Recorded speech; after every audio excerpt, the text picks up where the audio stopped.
여러분 안녕하세요. 반갑습니다. 지난주에는 이 장자 길라잡이 강의를 시작하고 난 이래로 처음으로 장자에 등장하는 공자의 이야기를 함께 읽었습니다. 그래서 오늘도 계속 공자의 이야기가 이어지고 있는데 오늘은 공자가 정고보라는 인물에 대해서 이 정고보라는 인물에 대해서 평하는 대목을 함께 보게 될 것입니다. 이 정고보라는 사람은 이제 송나라 민공의 현손이고 이제 불보하는 들어보신 분들도 계실 거예요. 불보하의 증손이고 송정공의 아들이 되고 뭐 그런 사람이라는데 뭐 이런 게 중요하다기보다는 그래서 이제 공자의 조상이라는 설도 있어요. 근데 정확한 고증은 어렵지만은 굉장히 유력한 설인데 어느 정도 상당히 일리는 있는 것이 공자는 항상 자기를 송나라 사람이라 그러거든요. 공자 스스로가 그래요. 나는 은나라를 계승했다고. 은나라가 망하고 은나라의 유민들에게 하사된 제후국이 송나라였기 때문에 그래서 은나라 직후에 신흥왕조인 주나라 사람들은 의도적으로 송나라를 우스꽝스럽게 묘사하려고 그러는 경향성을 좀 띠기는 합니다. 우리나라로 치면 조선이 직전 왕조인 고려의 그림자를 자꾸만 부각시켰던 거, 또 오늘날의 우리들 역시 자꾸만 조선조의 명암 가운데서 암만을 조명하려고 그러듯이 우리가 이제 그 뭐 조선에 대해서 이제 오늘 현대인들이 우리나라 같은 경우에 별로 좋게 말 안 하잖아요. 그 뭐 꼰대들, 뭐 유학자들, 뭐 전부 그런 식으로 좀 매도를 하려고 하지만 꼭 그렇지만은 않죠. 조선이란 나라도. 근데 어쨌든 항상 그런 것 같아요. 이제 직전 왕조와 그 다음 세대 간에 이제 좀 약간 그런 갈등이 이제 드러나지 않는 그런 갈등들이 좀 항상 내재해 있는 것 같은데 어쨌든 그 비슷한 맥락으로 보시면 된다 그거예요. 근데 어쨌든 공자는 자신은 노나라 사람이지만 자신의 정신적 토양은 은나라의 정신에 기반하고 있음을 꽤 자주 천명을 합니다. 공자 가어나 논어나 이제 여러 군데서 보면 그랬을 때 공자라는 인물은 은나라와 주나라의 정체성을 동시에 지니고 있었던 인물이다 그렇게 생각이 되고 실제로 주왕실은 은나라를 의도적으로 약간 매도하려는 경향이 있지만 실제로 이제 은나라의 문화라는 것을 보면 어떤 측면으로는 시기적으로 후대에 위치하는 주나라의 문화보다도 훨씬 더 엘레강스하고 세련된 면모를 보여주는 것이 그게 바로 은나라의 문화입니다. 여러분들이 뭐 서예를 좀 아시면 은나라의 이제 명기나 금문이나 이제 종정문 이런 걸 예시로 좀 말씀을 드리면 참 좋겠는데 오늘날에는 서예에 깊은 관심을 가지신 분들이 그리 많지 않기 때문에 그냥 오늘은 넘어가기로 하겠습니다. 어쨌든 오늘은 정고보라는 인물에 대해서 이야기를 좀 나눌 건데 장자에서 공자는 자신의 먼 조상격인 정고보를 이렇게 서술하여 평하고 있습니다. 정고보는 처음 사에 임명이 되자 허리를 굽혔고 그리고 다시 대부에 임명이 되자 이 다 생략된 거예요. 다시 대부에 임명이 되자 그때는 몸을 전체를 굽혔고 그 다음에 세 번째 이제 경에 임명이 되자 그때는 몸을 완전히 굽히고 담장을 따라서 이 달리듯 걸어 다녔다 이런 얘기예요. 종종 걸음으로. 그러니까 누가 감히 정고보를 모범으로 삼지 않을 수 있겠는가 이런 이야기를 하는 거죠. 공자가. 이 정고보라는 인물이 어떻게 했다는 거죠? 보통 고대 중국의 벼슬체계라는 것은 경, 대부, 사의 순서로 그렇게 구성이 되어 있단 말이에요. 그러니까 처음 정고보가 사부터 시작을 하겠죠. 처음 사에 임명이 됐을 때는 등을 굽히고 걸어 다니기 시작했던 거예요.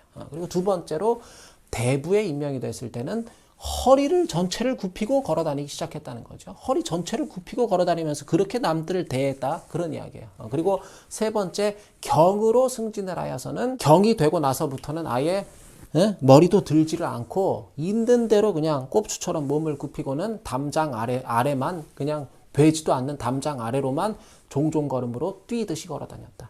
그런 이야기입니다. 이런 태도는 누구나가 모범으로 이 괴라는 게 이게 모범 누구나가 법도로 삼아야 된다 그런 얘기예요. 누구나가 모범으로 삼아야 된다 그런 얘기인데 그 뒤에 뭐라 그러냐면 범부들 그냥 우리 같은 일반 필부들 범부라는 것들은 처음 사에 임명이 되면 거만해져서 그 즉시 거만해져서 남의 말을 듣지 않게 되고 다시 대부로 임명이 되면 그때부터 이제 수레 위에서 막 춤을 추고 이지랄들을 한다 그런 얘기예요.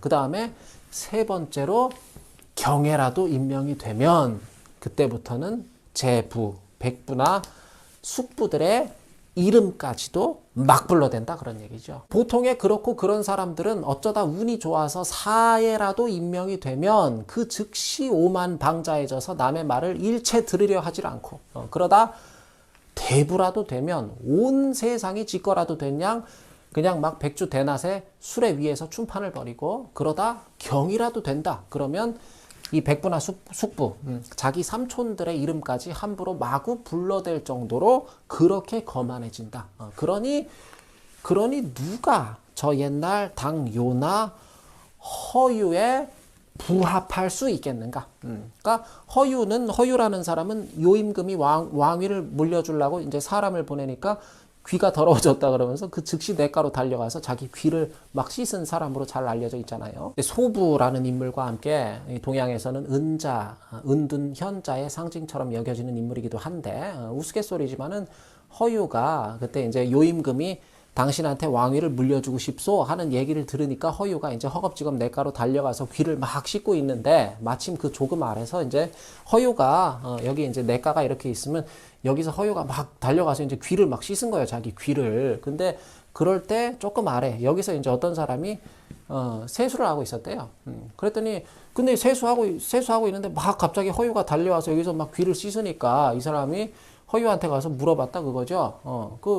귀에 뭐가 들어갔습니까? 뭔 일로 귀를 그렇게 씻어? 그러니까 허유가 지금 요임금이 나한테 왕위를 선양하겠다고 그러길래 내가 그 말을 듣고 지금 내 귀때기를 씻는 중이요. 그러니까 이 세수하던 사람이 그냥 화를 벌컥 내면서 그걸 이제서 말하면 어떡하냐고 나도 세수를 다시 해야겠다면서 허유보다 더 윗길로 올라가서 여기서 세수를 뭐 다시 했다는 그런 제가 석사 공부할 때 어떤 선배한테 들은 얘기예요. 그 선배는 아마 이 정도 얘기를 즉석에서 지어낼 정도가 되면은 이제 철학자 말고 소설가를 했어도 참 잘 좋았을 것 같은데 요새는 이제 박사 받고 열심히 이제 여기저기 대학들에서 강사 뛰고 있다 그러더라고요.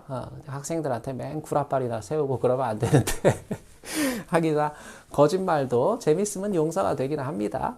뭐 농담이고요. 아무튼 오늘 공자가 평하는 이 정고보의 행실을 보시면서 여러분들께서는 어떤 생각을 좀 갖게 되셨는지 잘 모르겠습니다. 벼슬이 올라갈수록 점점 더 자세를 낮추는 정고보를 보면서 어떻게 해서 오늘날 우리가 살아가는 이 현실에는 정고보와 같은 인물이 단 한 사람도 없는가 하는 그런 뭐 착잡함과 아쉬움에 사로잡히게 되셨던 무슨 분은 없으셨는가 뭐 그런 생각도 들고 어쩌면 이 정고보와 같은 인물을 우리가 쉽사리 만나보기는 어려운 게 사실 지극히 자연스럽고 당연한 일일지도 몰라요. 그게 범부들 보통의 사람들 범부들은 이 세상에 범부들은 너무나 많잖아요, 사실. 근데 이 정고보와 같이 비범한 인물들은 극히 소수에 불과하기 때문에 또 너무 그게 사실 아쉬워하실 일은 아니라는 생각도 문득 들어요. 어쩌면 그게 훨씬 자연스럽고 당연한 일일지도 몰라요.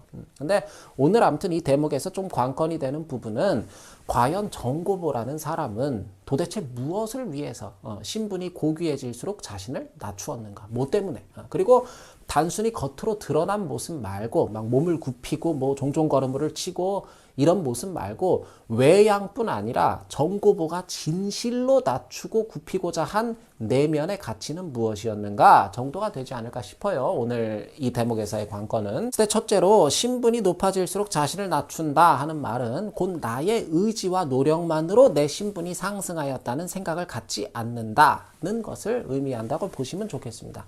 예컨대 여러분 한번 생각을 해보십시오. 자수성가를 해서 부자가 된 사람하고 어느 날 로또를 맞아서 갑자기 부자가 된 사람 중에 누가 자기 자신을 낮추기가 더 쉬울 것 같으세요? 여러분들 생각하시기에 자유롭게 생각을 해보시라 그거예요. 제 생각에는 제 생각엔 그래요. 저는 어느 날 갑자기 로또를 맞아서 일순간에 그냥 부지불식간에 부자 된 사람이 자기 자신을 낮추기가 훨씬 더 쉬울 것 같아요.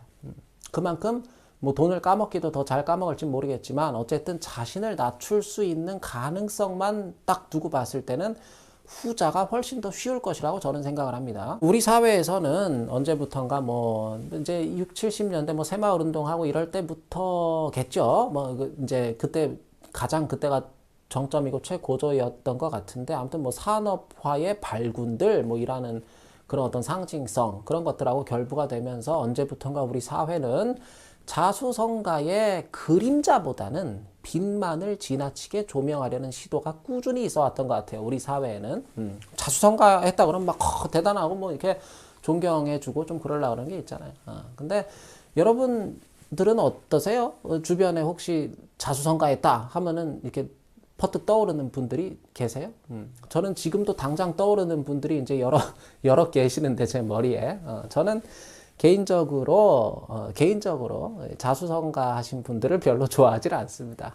별로 안 좋아한다는 건 뭐 별 다른 의미가 아니라, 만일 저한테 딸이 있다 그러면 저는 자수성가 한 사람한테 제 딸을 시집 보내기는 좀 꺼려질 것 같아요. 왠지. 인간적으로. 왜냐면 자신만의 잣대로 평생에 걸쳐서 내 딸을 힘들게 할 가능성이 몹시 농후하기 때문에, 제가 뭐 자수성가 하신 분들을 그분들의 노력이나 의지나 그분들의 삶을 추호라도 폄훼하려는 목적으로 지금 드리는 말씀은 아니고요.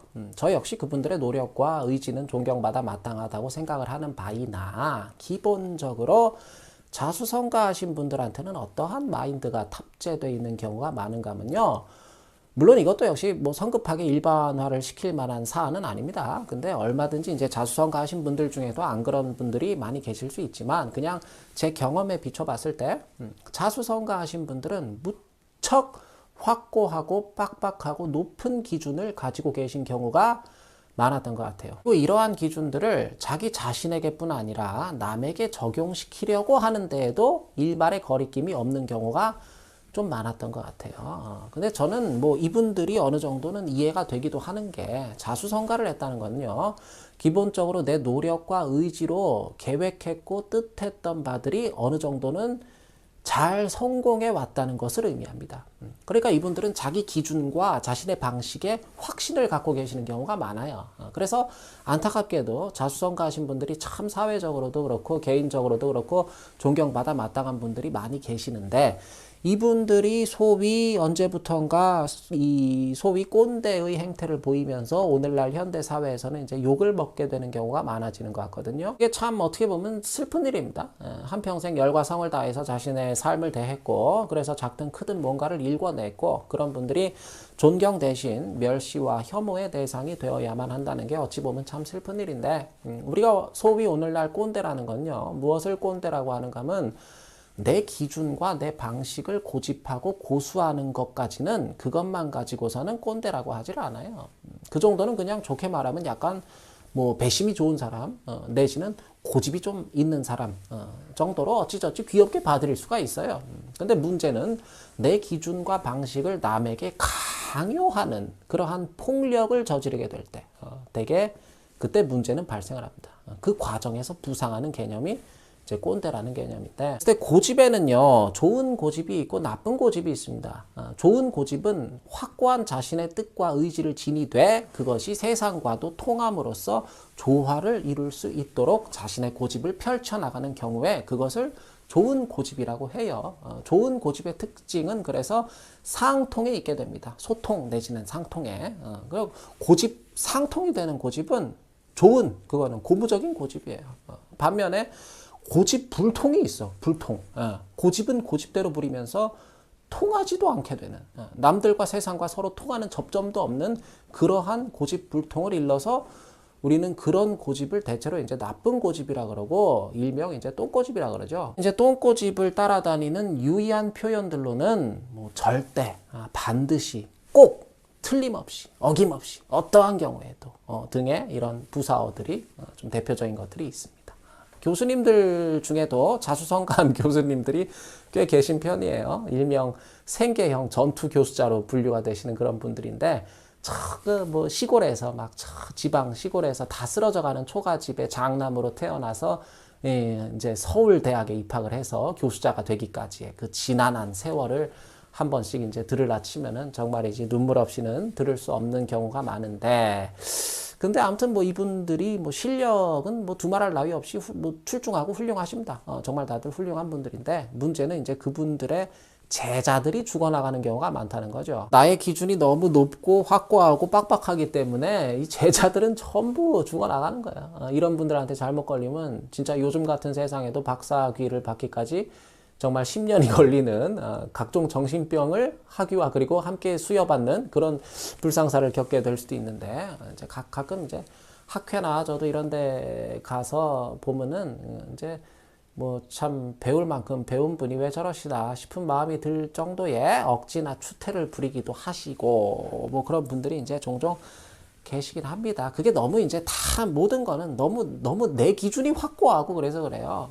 내 기준이 너무 빡빡하고 나만이 옳다고 여기고 생각을 하고 그러기 때문에 그게 뭐 그러니까 지식만 갖고는 장자 노장에서 늘 얘기하는 게 지식만 갖고는 안 된다는 게 그분들 다 박사고 교수자고 그런 분들이요. 뭐 지식은 배울 만큼 배운 분들이에요, 말 그대로. 근데 부족한 게 있는 거야, 그분들이. 그러니까 지식만 갖고는 안 된다 그런 얘기입니다. 그게 바로 얘기하는 게 특히 이제 제도권 지식만 갖고는 뭐 너무나 우리가 제도권 지식으로 커버할 수 있는 건 너무나 일부분이고. 근데 아무튼 제가 드리고 싶은 말씀은요. 이처럼 자수성가한 분들과 정고보의 그럼 유의한 차이는 뭐겠느냐? 저는 그 부분을 사실 좀 조명을 해보고 싶은 거예요.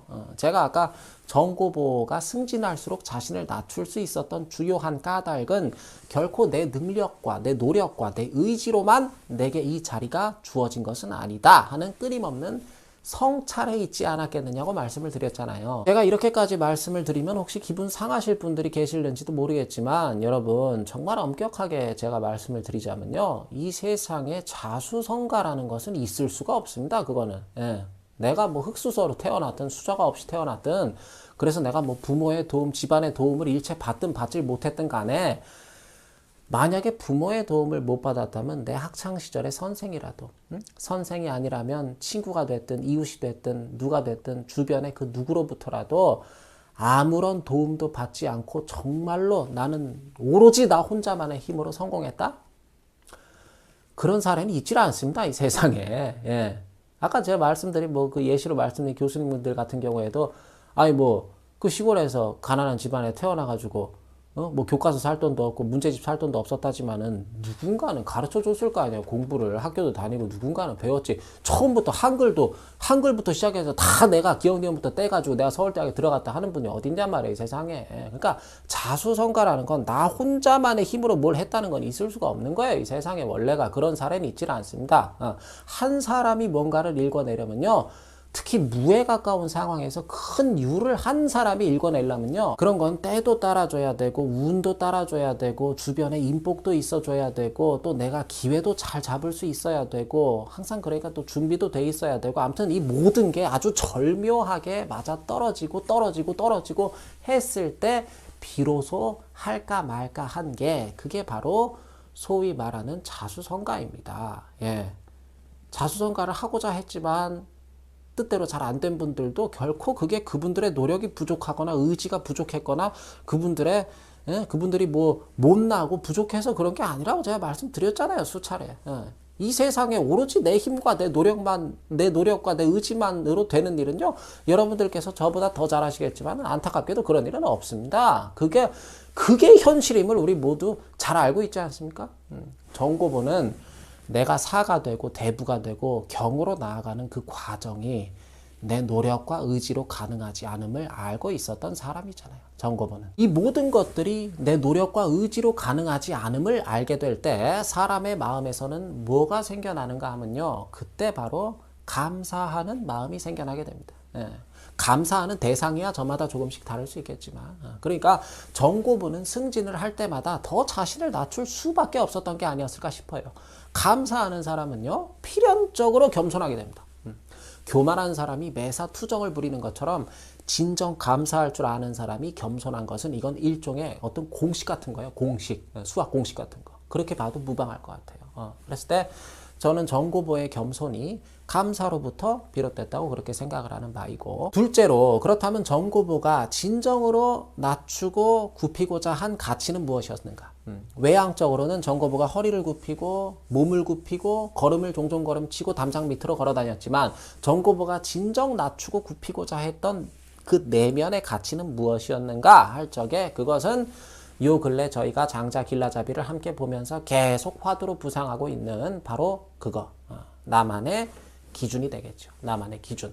벼슬이 높아지고 신분이 귀해질수록 내 기준을 굽히고 내 기준을 허물고 나만의 불완전한 기준들을 부단히 빼내고 제거해 나갔기 때문에 고귀해질수록 해. 그렇기 때문에 아마도 정고보는 범용한 사람들과는 달리 남들의 말에 계속해서 귀 기울이고 또 따를 수 있었고 술에 위해서 춤을 추지 않을 수 있었고 술에 위해서 춤을 추고 지랄 발광을 한다는 거는 이거는 보편의 일반의 우리 상식의 기준이 아니잖아요. 이거는 정고보는 지위와 신분이 고귀해질수록에 더욱 자신의 기준을 상식에 부합하도록 덜고 빼고 허물어 나갔다 그런 이야기입니다. 상식에 부합하도록. 그리고 범부들처럼 경의 지위에 올랐다 그래서 자기 삼촌들의 이름까지도 어이 아무개 이리 와봐 어쩌고 해가면서 자기 삼촌들한테 그런 경우가 없었다는 거죠. 자기 삼촌들의 이름을 막 부르는 놈이 누구 이름인들 막 못 부르겠습니까? 그죠? 그게 뭐 윤리적으로 뭐 옳고 후레 자식이니 뭐 이런 걸 다 떠나서 내가 경이 됐다고 해서 삼촌들의 이름을 막 부른다 그러면 그게 뭐 우리가 유학적으로 후레 자식이고 도덕적 결함이니 뭐 윤리적으로 옳지 못하니 뭐 이런 걸 다 떠나서요. 그것은 어디까지나 그건 육아들의 논리에 불과할 따름이고 유학적으로 봤을 때 그런 것뿐이고 내가 경이 됐다고 삼촌들 이름을 함부로 막 부르는 거는 내 기준에 삼촌들을 남들을 맞추려고 그러는 거잖아요. 그게. 근데 경이 됐든 뭐가 됐든 간에 정고보는 고귀해질수록 오히려 자신의 기준을 남들의 기준에 맞춰 나가고자 하였다. 오히려 내가 고귀해질수록 더욱 삼촌들의 기준에 자신을 맞추어 나가고자 했다. 그런 이야기입니다. 우리 조선사에도 이런 인물이 종종 있었어요. 대표적인 인물이 제가 참 그 글씨를 좋아하고 또 개인적으로 사모하는 안평대군 이용, 수양대군이 그 세조가 그 아들까지 이제 그냥 전부 죽여버리는데 미친놈이 자신이 왕족임을 하등 대단하게 여기지 않았던 인물. 태어나 보니 왕가에 태어났을 뿐인 걸 이는 아무런 내 노력과 의지가 반영되지 않은 일이거늘 어째서 내가 이를 대수롭게 여겨야 하는가를 늘 자문했던 인물. 예술적 감성도 무척 뛰어났고 아무튼 여러모로 참 아까운 분인데 안평대군을 통해서 저희가 또 하나의 시사점을 발굴할 수 있을 것 같아요. 제가 단언할 수는 없지만 안평대군 같은 사람은 아마 왕족이 아니라 노비로 태어났어도 그냥 마음 편하게 살아갔을 사람이 아니었을까 싶어요. 오히려 노비로 태어났다면 중간에 그렇게 그 양반이 세조한테 억울한 죽음을 당하거나 그런 일은 없었을지도 모르겠습니다. 때로는 지금 내가 처한 현실과 상황과 조건과 환경에 끊임없이 나만의 잣대로 나만의 의미를 억지스럽게 부여하는 일보다 그저 뭐가 됐든 감사하는 마음으로 이러한 현실과 상황과 조건과 환경이지만 여전히 내가 이것들을 당차게 살아내고 있음을 또 그것이 나니까 가능하다는 믿음으로써 그냥 이 모두를 받아들이고 가능하다면 그것을 한번 즐겨보는 것은 어떨까 싶어요. 피할 수 없으면 즐기라. 그런 말이 다 이런 맥락에서 나온 거 아니겠어요? 이렇게 말씀을 드리는 저 역시도 전형적인 뭐 굳이 따지자면 자수성가형이기는 하죠. 이쪽으로는 저는 저희 집안에 박사까지 공부한 사람 뭐 교수자라든가 이런 분이 하나도 없어요. 한 사람이. 저기 사촌 중에 제갈씨 누님 중에 한 분이 이제 그 예술 쪽 어디 음악 쪽으로 박사 공부한 분이 계시다고 하나 있다 그러는데 저희 아버지가 구남매인데 한 사람도 없어요. 학계에 있는 사람이. 그래서 저도 늘 다짐을 합니다. 그냥 저도 이제 제 기준이 저도 이 장자 길라잡이를 강의하고 있는 저도 그래요. 저도 제 기준이 너무 높고 확고하고 빡빡하고 그래서 제가 청소년기에 친구들하고 또 세상하고 잘 조화를 이루지 못하고 방황도 많이 하고 그랬던 일인으로서 요새도 늘 아무튼 다짐을 합니다. 사람이 쉽게 잘 변하지 않는 것도 그 사실이지 않습니까? 혹시 나중에 내게도 기회가 생기면 나는 생계형 전투개미가 아니라 실존형 평화개미가 되어야 좋겠다. 스스로 실존하되 남과 세상을 또 포용할 수 있는 대범한 마음. 그것이 장자의 철학이 오늘날을 살아가는 우리에게도 변함없이 던지고 있는 유의한 메시지가 아닐까 싶은 생각을 많이 가지게 됩니다. 여러분들께서도 실존하되 일단 소중한 주변인들과 또 가깝고 먼 이웃들 그리고 세상 만인의 다양한 기준들을 너그럽게 포용하실 수 있는 그런 큰 마음을 장자의 철학을 통해서 품게 되실 수 있기를 바라겠습니다. 네, 오늘 강의는 이것으로 마치겠습니다. 감사합니다.